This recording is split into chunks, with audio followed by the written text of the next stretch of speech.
Hello everyone, welcome to Eduseeker. So आज की video में हम लोग एमसीक्यूज जिस यूनिट से डिस्कस करेंगे that is logical reasoning. So logical reasoning की बहुत सारे लोगों ने डिमांड करी थी कमेंट सेक्शन में, and no doubt it is one of the most important unit for your paper first when it come to NTA and NGRF.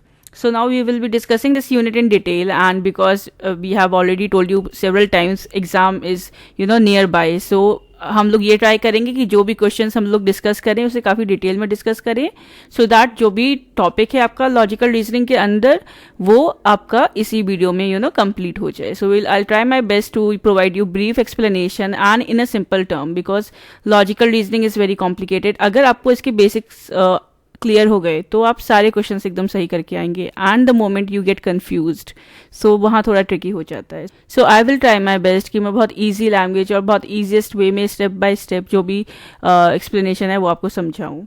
So before starting with the question, let's discuss the paper analysis as always. So in 2022 there were 4 questions that were asked from this logical reasoning unit, and in 2021 5 questions from this particular unit.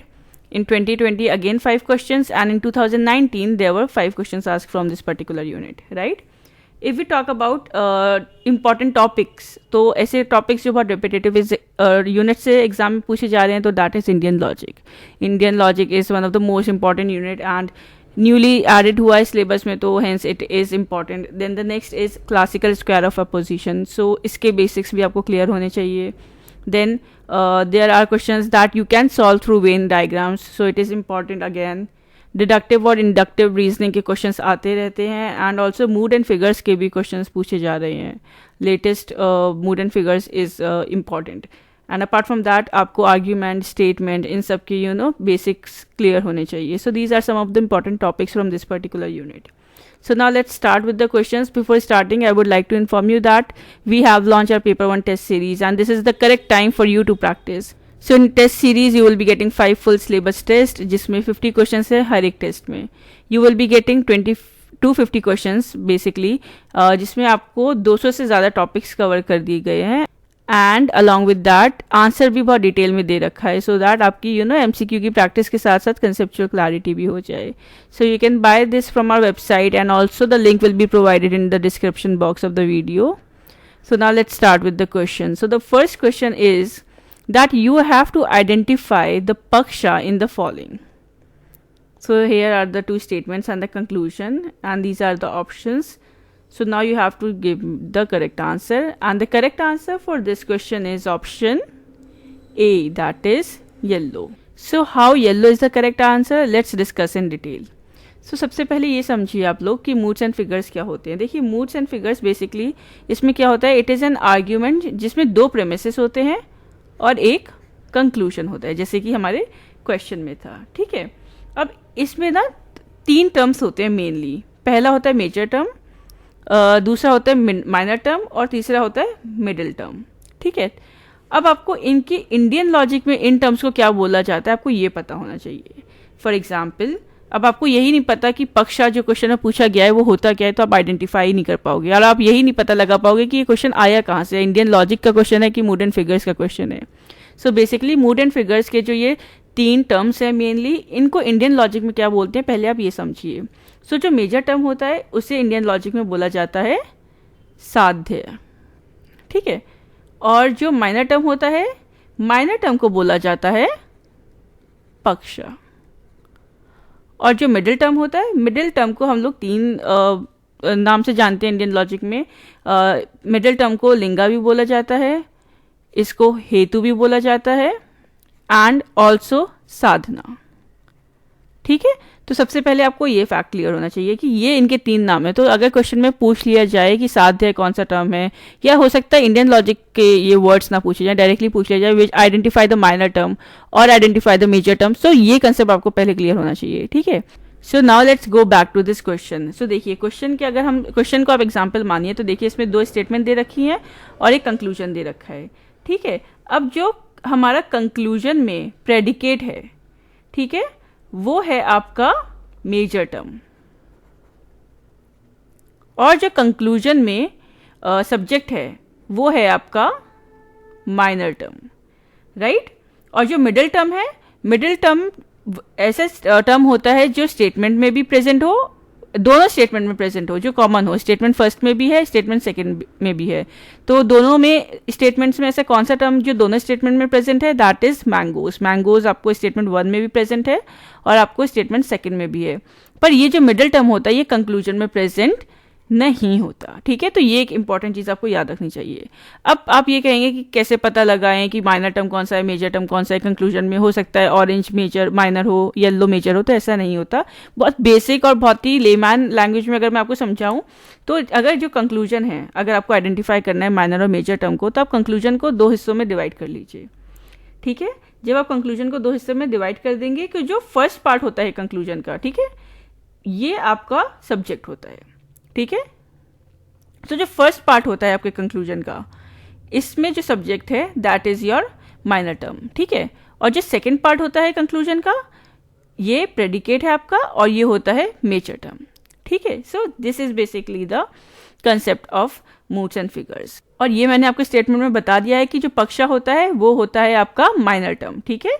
तो hence the correct answer is yellow, because yellow is the minor term in this conclusion, right? So this was about this question. So I hope this point is clear till now. The next question is, there are two statements followed by two conclusions. Now these conclusions are taken to be drawn on the basis of the given statements, right? Now you have to study the statements and conclusion and then decide your answer. So basically statements हैं दो conclusions हैं, कौन सा follow हो रहा है कौन सा नहीं, ये आपको बताना है। तो ये 2 statements हैं and these are the 2 conclusions. So now you have to choose the correct answer from the options given below. So the correct answer for this question is option A, that is only first conclusion follows. और first conclusion है क्या, that is all cards are bets. तो सबसे पहले तो आप ये समझिए कि ये जो क्वेश्चन है ये आपके कौन से टॉपिक का है, ये है आपके वेन डायग्राम का, ठीक है। तो अब वेन डायग्राम को हम लोग अच्छे से समझते हैं इन द एक्सप्लेनेशन। सो सबसे पहले जानिए वेन डायग्राम क्या होता है। तो बेसिकली जो वेन डायग्राम होता है वो क्या करता है, वो एक्सप्लेन करता है रिलेशनशिप बिटवीन वेरियस ग्रुप्स। अब ये जो होता है ना, इसे 5 कैटेगरी में आप लोग डिवाइड कर सकते हैं। पहली जो कैटेगरी है वेन डायग्राम की, that is when 3 different and independent groups are there, ठीक है। फॉर एग्जाम्पल, जैसे कि इसका एग्जाम्पल आप ले लीजिए, lily, roses and sunflower, right. तो अब ये तीनों अलग अलग किस्म के क्या हो गए, फ्लावर्स हो गए, ठीक है। सो अगर इसको आप वेन डायग्राम की मदद से बनाएंगे, so it would be like this, lily, roses, sunflower, lily, roses, sunflower, because they are different and they are independent groups, right. एक दूसरे से लिली रोजेस तो नहीं हो सकती ना, रोजेस सनफ्लावर हो सकते हैं, राइट। तो ये इसका एग्जाम्पल हो गया। अब moving towards the next category, so that is if first group belongs to the second and the second group belongs to the third. So जो सेकेंड कैटेगरी है वेन डायग्राम की, वो कैसे बनेगी, इसका एग्जाम्पल ले लीजिए, जैसे कि स्टूडेंट्स हैं, ठीक है। अब स्टूडेंट्स किस में होते हैं, क्लास में होते हैं, और क्लास किस में होती है, स्कूल में होती है, ठीक है। तो इसमें क्या हो गया, जो पहला ग्रुप है वो सेकंड को बिलोंग कर रहा है, जो सेकंड ग्रुप है वो थर्ड को बिलोंग कर रहा है। Now let's move towards the third category of Venn diagram, that is when 2 independent groups belong to the third group, ठीक है। अगर इसका एग्जाम्पल ले तो इसका एग्जाम्पल जैसे कि हो गया, there is maths, science and subject, right. 2 independent groups जो हैं वो थर्ड ग्रुप को बिलोंग करते हैं। अब इसका वेन डायग्राम कैसे बनेगा, देखिए, पहला सर्किल हो गया मैथ्स का, दूसरा सर्किल हो गया साइंस का, और ये दोनों किसको बिलोंग करते हैं, थर्ड ग्रुप को, दैट इज सब्जेक्ट, क्योंकि मैथ्स भी सब्जेक्ट है, साइंस भी सब्जेक्ट है, पर मैथ्स साइंस नहीं है और साइंस मैथ्स नहीं है, right. So hence this is the third type of Venn diagram. So जो फोर्थ कैटेगरी है वेन डायग्राम की, वो ऐसे है, इसमें जो 2 ग्रुप्स होते हैं वो थर्ड ग्रुप को बिलोंग करते हैं in such a way that some of each of the 2 groups are common. इस एग्जाम्पल के थ्रू समझिए, देखिए फॉर एग्जाम्पल, सो इसे अगर हमें वेन डायग्राम की मदद से बनाना पड़े, सो it would be like this, brother, वो किसी के फादर भी हो सकते हैं, और ऑब्वियसली ब्रदर एंड फादर एक मेल ही होंगे। सो hence this is the example of the fourth category of the Venn diagram, right. And the fifth and the final category of the Venn diagram is if two groups are partly related to the third group and are themselves independent of each other. तो इसका example आप ऐसे ले लीजिए, जैसे कि dogs हो गए, पेट्स हो गई, ठीक है, और कैट्स हो गए। अब जो कैट्स है और जो डॉग्स है वो है तो अब जो डॉग्स हैं और जो कैट्स है वो है तो पेट्स ही, राइट। तो इसे आप ऐसे अगर बनाएं, डॉग्स, क्योंकि कुछ डॉग्स जो होंगे वो पेट्स भी होंगे और जो कुछ पेट्स हैं वो कैट्स भी होंगी, राइट। सो ये हो गई आपकी fifth category of the Venn diagram. So now coming back to the question, तो क्वेश्चन की जो स्टेटमेंट है इसमें पहले दिया गया है कि all cards are guns, right. तो सबसे पहले आप कार्ड्स बना लीजिए, क्योंकि जो इतनी भी कार्ड्स हैं वो गन्स तो हैं ही, अभी तक हमें ये पता चल गया।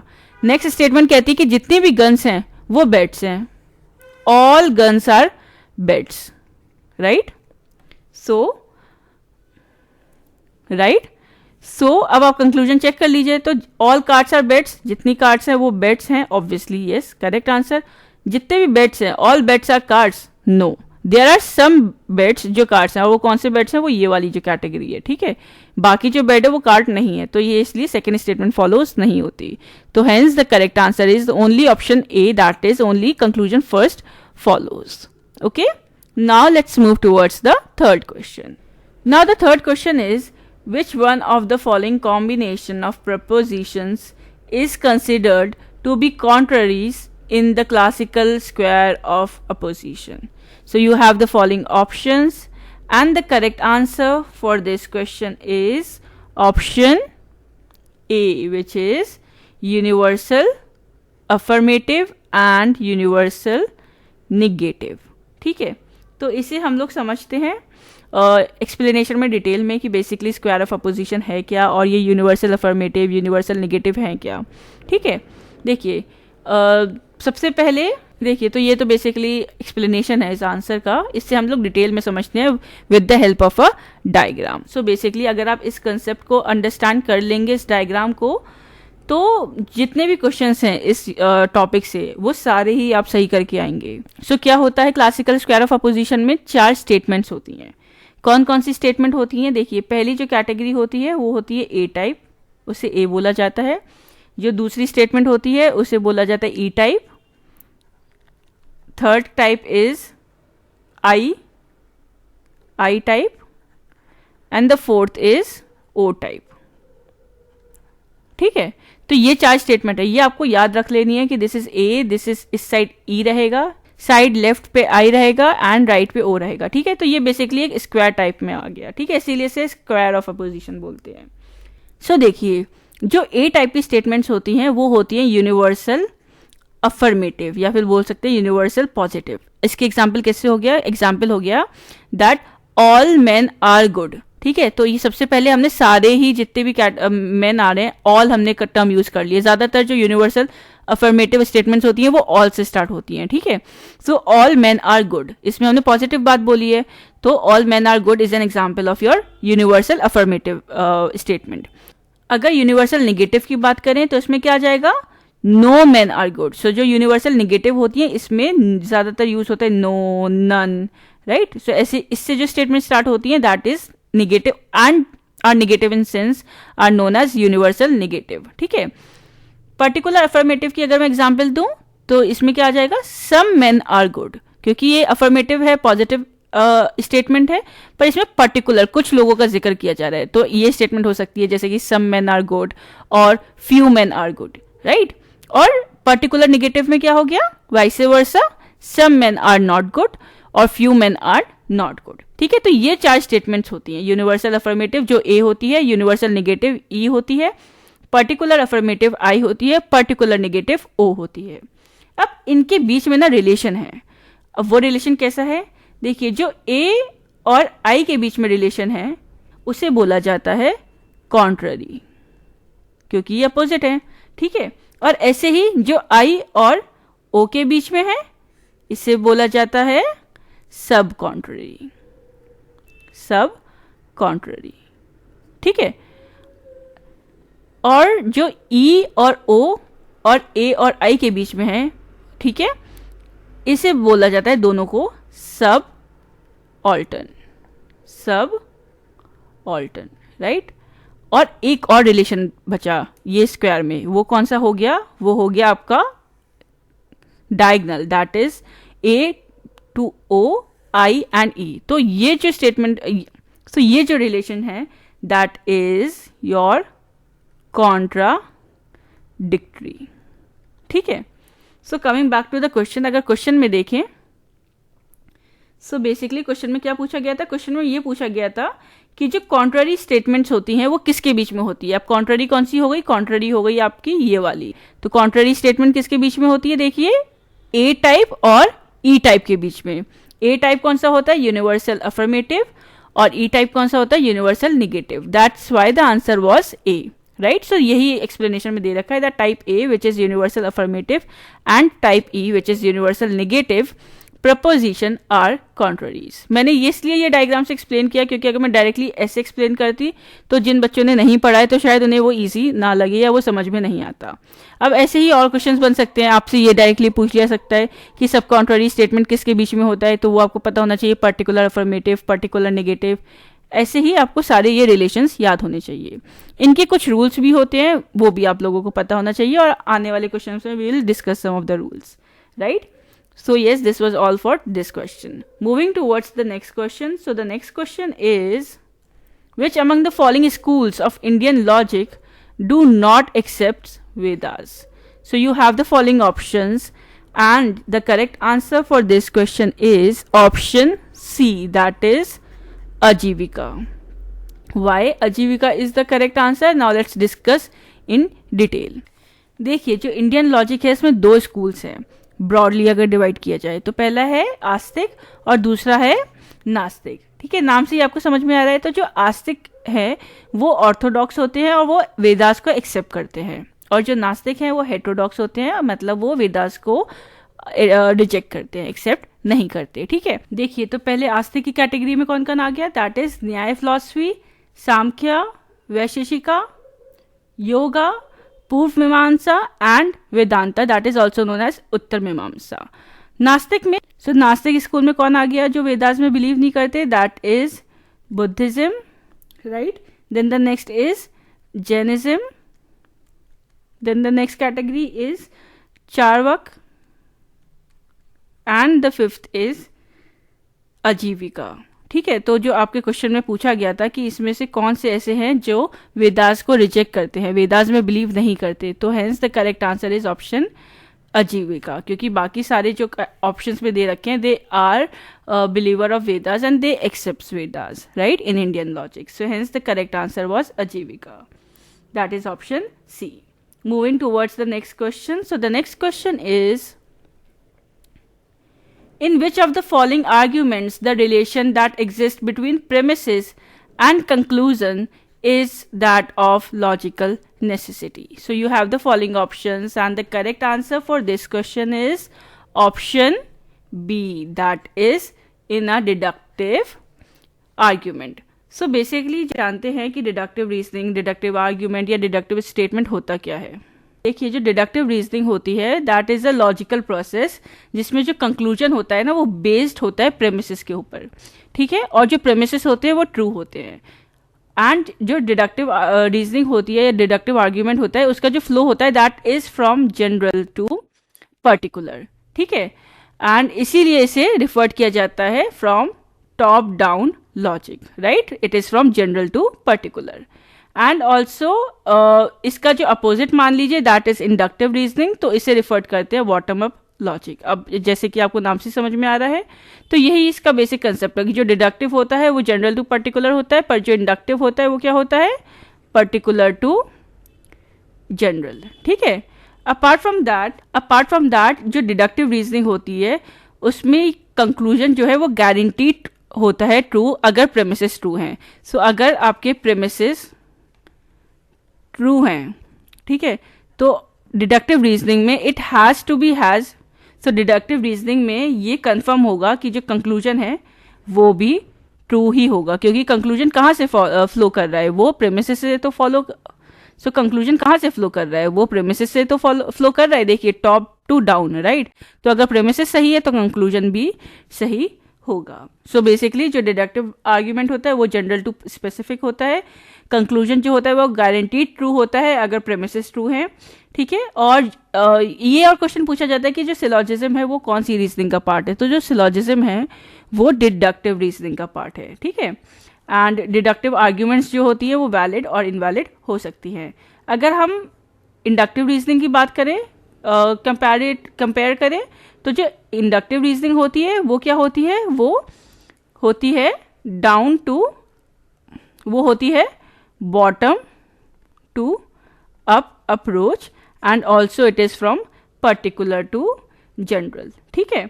सो moving towards the next question, so the next question is Devdutt is fat and he does not eat during the day.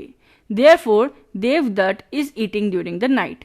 So the above example in classical Indian school of logic is a case of which among the following, right? So you have the following options and the correct answer for this question is option B, that is implication.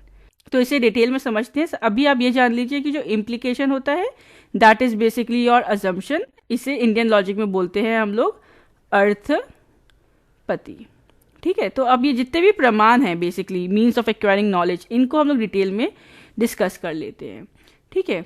तो देखिए प्रमाण क्या होता है, प्रमाण होते हैं sources of knowledge, ऐसी सोर्सेज जिससे हम लोग नॉलेज एक्वायर करते हैं, या ऐसे जरिया या ऐसे ways, these are basically ways of acquiring knowledge. अब इंडियन लॉजिक के हिसाब से ऐसे 6 तरीके हैं जिससे आप नॉलेज को एक्वायर कर सकते हैं।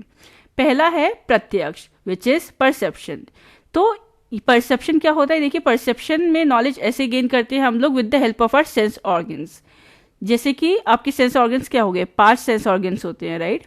That is your tongue and your ears, your eyes, your nose and your skin. तो कोई भी नॉलेज जो आपने फील करी है अपनी स्किन से, या अपने कानों से सुनी है, या अपनी आंखों से देखी है आपने, तो वो होता है perception. Anything the knowledge that you are gaining with the help of your own sense organs, that is your pratyaksha और वी कैन से परसेप्शन। तो दूसरा होता है अनुमान। अनुमान नेम से ही पता चल रहा है, दैट इज इन्फेरेंस, ठीक है। इन्फेरेंस मतलब अनुमान आप तब लगाते हैं जब एक ही जो चीज़ है या एक ही सिचुएशन है या सर्कमस्टांसेस है वो बार बार हो रहा है, रिकरिंग सर्कमस्टांसेस। फॉर एग्जाम्पल अगर कोई इंसान हंस रहा है तो मैं इससे क्या गेन करूंगी, मुझे इससे क्या नॉलेज मिल रही है, मुझे इससे ये नॉलेज मिल रही है कि वो इंसान हंस रहा है क्योंकि वो खुश है। अगर कोई रो रहा है इसका मतलब वो उदास है, ठीक है। तो ये जो मैंने नॉलेज निकाली ये मैंने एक सर्कमस्टांसेस से निकाली, क्योंकि बचपन से मैं देखती आ रही हूँ जब इंसान खुश होता है तो वो हंसता है, रिकरिंग सर्कमस्टांसेस है, ठीक है। तो ये जो नॉलेज होती है दैट इज योर अनुमान। Moving towards the third is verbal testimony. Now basically verbal testimony ऐसी फैक्ट्स और नॉलेज होती है जो आपने एक ऑथेंटिक सोर्स से ली है, no matter what it is in a verbal format, such as जो भी नॉलेज आप बुक से ले रहे हैं या किसी जर्नल से ले रहे हैं, या so these are your 3 sources of knowledge, pratyaksha, anumana, shabda, verbal testimony. Now let's discuss the fourth one which is upamana. Upamana means comparison.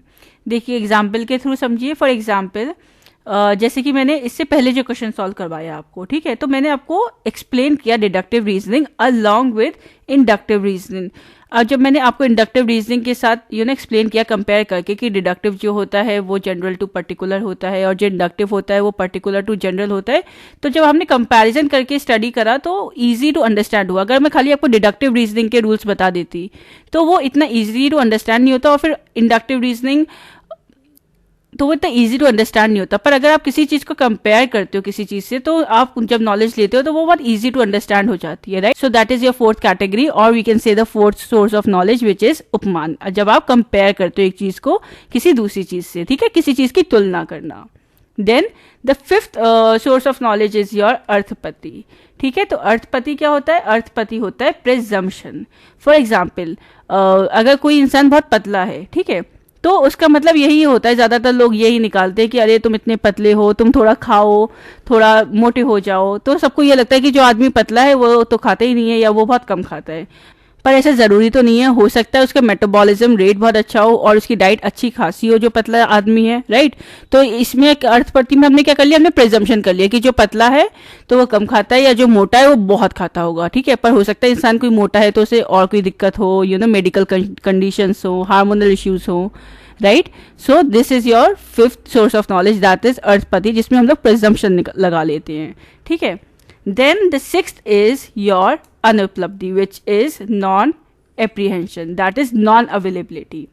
देखिए, अगर किसी फ्लावर में स्मेल नहीं है फॉर एग्जाम्पल, ठीक है, तो इसका मतलब ये तो नहीं है कि वो फ्लावर है, पर ये उसकी एक अलग कैरेक्टरिस्टिक बन गई, ये अलग स्पेशलाइजेशन बन गई कि ये फ्लावर है और इस फ्लावर में स्मेल नहीं है. पर ज़्यादातर फ्लावर्स में तो स्मेल होती ही नहीं है.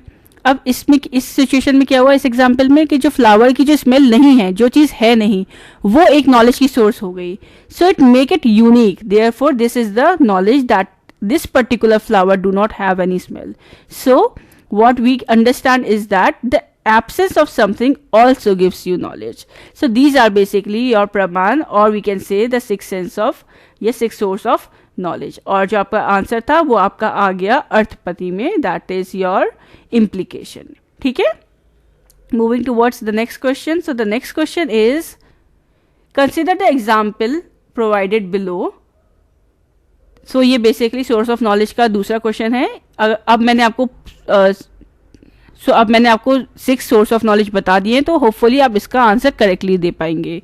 सो you have the following options and the correct answer for this question is option A, which is Anupalabdhi. How, देखिए क्वेश्चन में ये दे रखा है स्टेटमेंट में कि there is no jar on the ground. ठीक है. अब यही आपको बताना है कि ये स्टेटमेंट जो है वो कौन सा सोर्स ऑफ नॉलेज है. तो ऑब्वियसली नो जार मतलब एब्सेंस, जार है नहीं. ठीक है. एब्सेंस है जार की ग्राउंड के ऊपर, तो क्या हो गया आपका Anupalabdhi. So basically Anupalabdhi we refer to the way in which something which is not present before the eyes to understood, right. And something, और we can say something that does not exist, right, या फिर जिसे हम लोग senses से नहीं महसूस कर सकते अपने. Now this is basically non-perceptive understanding of a non-existent object, and it is called as anupalabdhi. Moving towards the next question. So the next question is, which one of the following is the characteristic feature of an argument? So you have the following options, and the correct answer for this question is option A, which is it is either valid or invalid. So basically validity and invalidity जो होती है वो characteristic feature होता है किसका, arguments का. ठीक है. ये आपको याद रखना है. एंड जो आर्ग्यूमेंट होता है वो क्या होता है, that is basically a set of 2 और more premises that leads to a conclusion. तो एक आर्ग्यूमेंट जो होता है वो क्या होता है, वो या तो वैलिड होगा या इनवैलिड होगा. अलॉन्ग विद दैट आपको ये भी पता होना चाहिए कि अगर आर्ग्यूमेंट की कैरेक्टरिस्टिक फीचर वैलिडिटी है, कि एक आर्ग्यूमेंट वैलिड हो सकता है, इनवैलिड हो सकता है, तो स्टेटमेंट की क्या होती है. देखिए, जो स्टेटमेंट होता है वो क्या हो सकता है, वो ट्रू और फॉल्स हो सकता है. ऐसा क्वेश्चन आपसे प्रीवियस ईयर में पूछा भी गया था कि ट्रू और फॉल्स किसका एट्रीब्यूट है और वैलिड और इनवैलिड किसका एट्रीब्यूट है. तो वैलिड और इनवैलिड जो होता है वो एक आर्ग्यूमेंट का एट्रीब्यूट है, क्योंकि एक आर्ग्यूमेंट वैलिड भी हो सकता है और इनवैलिड भी हो सकता है, पर आर्ग्यूमेंट ट्रू और फॉल्स नहीं होता. जो स्टेटमेंट होता है वो ट्रू या वो फॉल्स होता है. ठीक है. So the correct answer is option A. Moving towards the next question. So the next question is, if two propositions are related in such a way that they cannot both be true together, although both may be false together, then such relation is considered to be which among the following? So you have the following options, and the correct answer for this question is option A, which is contrary. जैसे कि मैंने आपको second question में square of opposition समझाया था कि contrary statements कौन सी होती हैं, कॉन्ट्राडिक्टरी कौन सी होती हैं. सो कॉन्ट्ररी कौन सी होती है, now let's discuss basically in explanation in detail. So देखिए, कॉन्ट्ररी स्टेटमेंट कौन सी होती है, ऐसी स्टेटमेंट जो हमेशा यूनिवर्सल स्टेटमेंट्स के बीच में होता है. ठीक है. दैट इज ए एंड ई. ठीक है. यूनिवर्सल अफर्मेटिव और यूनिवर्सल नेगेटिव के बीच में. ठीक है. और ये दोनों स्टेटमेंट जो होती है वो एक साथ ट्रू तो नहीं हो सकती बट फॉल्स हो सकती है. ये इनका रूल है कॉन्ट्ररी स्टेटमेंट्स का. एंड अगर एक स्टेटमेंट ट्रू है तो इसका मतलब दूसरी स्टेटमेंट जो है वो तो डेफिनेटली फॉल्स होगी, क्योंकि देखो यूनिवर्सल है, एक कह रहा है कि ऑल आर गुड और दूसरी स्टेटमेंट कह रही है नो वन इज गुड, तो ऑब्वियसली अगर एक ट्रू है तो दूसरा तो फॉल्स हो गई, राइट. और जो अनदर रूल है and the last rule of contrary is, अगर एक स्टेटमेंट फॉल्स है तो दूसरी डाउटफुल है, हो सकता है दूसरी स्टेटमेंट फॉल्स हो या ना हो. ठीक है. अगर अब ये कॉन्ट्ररी की बात करिए तो इसी के साथ हम लोग सब कॉन्ट्ररी भी डिस्कस कर लेते हैं, क्योंकि सब कॉन्ट्ररी इज बेसिकली, सब कॉन्ट्ररी के जो रूल्स हैं वो कॉन्ट्राडिक्टरी के, सो बेसिकली सब कॉन्ट्ररी के जो रूल्स हैं वो कॉन्ट्ररी के वाइस वर्सा हैं। जैसे कि कॉन्ट्ररी स्टेटमेंट जो होता है वो किसके बीच में होता है, यूनिवर्सल स्टेटमेंट्स के बीच में, वेयर एज जो पर्टिकुलर स्टेटमेंट्स के बीच में होता है रिलेशन वो होता है सब कॉन्ट्ररी। ठीक है, ये किस में होता है, particular affirmative that is I, particular negative that is O. ठीक है, और ये पर्टिकुलर स्टेटमेंट्स के बीच में होता है। अब इसमें क्या है, जैसे कि कॉन्ट्ररी में रूल है कि बोथ कांट बी ट्रू, इसमें है that both can't be false simultaneously but both can be true. And again vice versa point, that in case one statement is true then other is definitely doubtful. And the last rule, in case one statement is false the other will definitely be true. So yes, this was some rules about contrary and subcontrary and subcontrary. So now let's move towards the next question. So the next question is, consider the following statements. Now what is the mood of the above proposition? So you have the following options and the correct answer for this question is option A, which is IAI. So mood and figures हमने discuss किया था, right. Now आपको ये बताना है कि इसमें mood क्या है, ये जो स्टेटमेंट है। अब ये आप कैसे निकालते हैं मूड किसी स्टेटमेंट का, इस टाइप के क्वेश्चंस प्रीवियस ईयर में आए गए हैं, तो इसीलिए इसे डिस्कस करते हैं। ठीक है, देखिए जो मूड होता है कैटेगोरिकल सिलोजिज्म का, वो बेसिकली सीरीज होती है 3 लेटर्स की। Now they are corresponding to the type of proposition which is A, E, I और O. ठीक है, अब ये कौन से हो गए, the major premise, minor premise and the conclusion. ठीक है, अब जैसे कि the types of given propositions जो आपके क्वेश्चन में थे, these are some chairs are curtains, तो सम चेयर्स आर कर्टन्स किसका हो गया, particular affirmative that is I. Then all curtains are bedsheets, ये किसका हो गया, A, which is universal affirmative. ठीक है, एंड द थर्ड स्टेटमेंट जो आपके क्वेश्चन में थी that is some chair are bedsheets, तो विच इज आई। तो अगर हम लोग इसे लिखेंगे तो it flows from I A I, that is I A I, so hence the correct answer is I A I. अगर इसमें इधर ये होता some chairs are not bedsheet, ठीक है, तो ये क्या हो जाता, ये ओ हो जाता, तो इसका आंसर क्या हो जाता, आई ए ओ। ऐसे ही जो स्टेटमेंट जो स्टेटमेंट जिस कैटेगरी में होगी, आई की है, यूनिवर्सल अफर्मेटिव है, यूनिवर्सल नेगेटिव है, पर्टिकुलर अफर्मेटिव है या पर्टिकुलर नेगेटिव है, उसी हिसाब से आपको मूड डिफाइन करने हैं, right. So hence the correct answer for this question was I A I. So yes, this was all for today's video. I hope you find this video helpful. Then please do like, share and comment, and do comment which is the next topic that you guys want to study, and stay tuned for the more upcoming videos. Thank you.